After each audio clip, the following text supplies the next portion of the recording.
నమస్కారం. ఘంటారావానికి స్వాగతం. ముందుగా ప్రధానాంశాలు. తాగునీటి ఎద్దడి నివారణకు సర్కారు చర్యలు. ప్రపంచ బ్యాంకు నిధుల కోసం ప్రతిపాదనలు.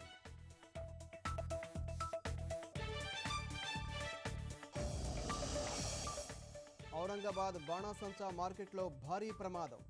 150 దుకాణాలు, 30 వాహనాలు దగ్ధం.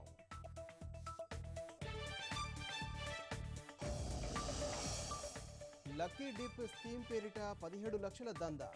కర్నూలు జిల్లాలో 5గురి అరెస్టు.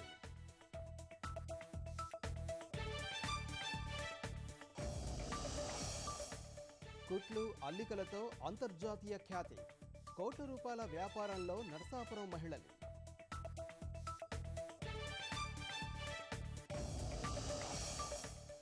దీపావళి కొనుగోళ్లతో దుకాణాలకు కళ. కనువిందు చేస్తున్న విద్యుత్ ప్రమిదలు.